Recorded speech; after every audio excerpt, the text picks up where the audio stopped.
ಇವತ್ತಿನ ವಾರ್ತೆಗಳು ಈ ರೀತಿ ಇದೆ. ಕಾಂಗ್ರೆಸ್ ಸೇರಿ 20ಕ್ಕೂ ಹೆಚ್ಚು ಮಿತ್ರ ಪಕ್ಷಗಳು ಸೇರಿ ಇಂಡಿ ಒಕ್ಕೂಟ ಮಾಡಿಕೊಂಡಿವೆ. ಚುನಾವಣೆಯಲ್ಲಿ ಗೆದ್ದರೆ ಯಾರನ್ನು ಪ್ರಧಾನಿ ಮಾಡಬೇಕೆಂಬ ಸ್ಪಷ್ಟನೆ ಇಲ್ಲದವರಿಗೆ ಅಧಿಕಾರ ಕೊಡಬೇಕಾ? ಹಾಗಾಗಿ ದೇಶದ ರಕ್ಷಣೆ, ಗಡಿ ವಿಚಾರಕ್ಕೆ ಸಂಬಂಧಿಸಿ ಪ್ರಧಾನಿ ನರೇಂದ್ರ ಮೋದಿ ಅವರನ್ನು ಮತದಾರರು ಬೆಂಬಲಿಸುವ ವಿಶ್ವಾಸವಿದೆ ಎಂದು ಬಿಎಸ್ ಯಡಿಯೂರಪ್ಪ ಮಾಜಿ ಸಿಎಂ ಹೇಳಿದ್ದಾರೆ. ಸಂವಿಧಾನವನ್ನು ಬದಲಾವಣೆ ಮಾಡಿ ಎಸ್ಸಿ, ಎಸ್ಟಿ, ಒಬಿಸಿಗೆ ಇರುವ ಮೀಸಲಾತಿಯನ್ನು ಕಿತ್ತುಹಾಕಿ ಮುಸ್ಲಿಮರಿಗೆ ನೀಡುವ ಕಾಂಗ್ರೆಸ್ ಕುತಂತ್ರವನ್ನು ತಡೆಯುವುದೇ ಪ್ರಧಾನಿ ಮೋದಿ ಅವರ ಗ್ಯಾರಂಟಿ ಎಂದು ಬಿ.ವೈ. ವಿಜಯೇಂದ್ರ ಬಿಜೆಪಿ ರಾಜ್ಯಾಧ್ಯಕ್ಷ ಹೇಳಿದ್ದಾರೆ. ಅದೇ ರೀತಿ ಅಶೋಕ್ ಅವರು ವ್ಯಕ್ತಪಡಿಸಿದ್ದಾರೆ.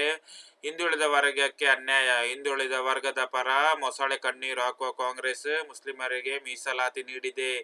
ದೇವರಾಜ ಅರಸರು ನಿಗಮಕ್ಕೆ ಬಿಜೆಪಿ 190 ಕೋಟಿ ರೂಪಾಯಿ ನೀಡಿದರೆ ಕಾಂಗ್ರೆಸ್ ಸರ್ಕಾರ 100 ಕೋಟಿ ರೂಪಾಯಿಗೆ ಇಳಿಸಿದೆ. ಮರಾಠರ ಅಭಿವೃದ್ಧಿ ನಿಗಮಕ್ಕೆ ಬಿಜೆಪಿ 100 ಕೋಟಿ ರೂಪಾಯಿ ನೀಡಿದರೆ ಕಾಂಗ್ರೆಸ್ 50 ಕೋಟಿ ರೂಪಾಯಿ ನೀಡಿದೆ.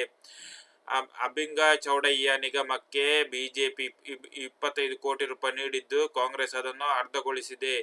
ವೀರಶೈವ ನಿಗಮಕ್ಕೆ ಬಿಜೆಪಿ 100 ಕೋಟಿ ನೀಡಿದರೂ ಅದನ್ನು 60 ಕೋಟಿ ರೂಪಾಯಿಗೆ ತಂದಿದೆ ಎಂದು ಆರ್. ಅಶೋಕ್ ವ್ಯಕ್ತಪಡಿಸಿದ್ದಾರೆ.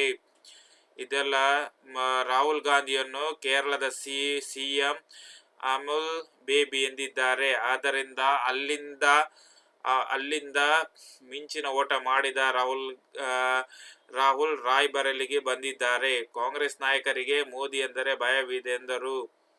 ನಿಮಗೆ ವಿಡಿಯೋ ಇಷ್ಟ ಆದರೆ ನನ್ನ ಚಾನಲನ್ನು ಸಬ್ಸ್ಕ್ರೈಬ್ ಮಾಡೋದನ್ನು ಮರೆಯಬೇಡಿ. ಏನಾದರೂ ತಪ್ಪು ಇದ್ದರೆ ಕಮೆಂಟ್ ಮಾಡಿ, ಲೈಕ್ ಮಾಡೋದನ್ನು ಮರೆಯಬೇಡಿ.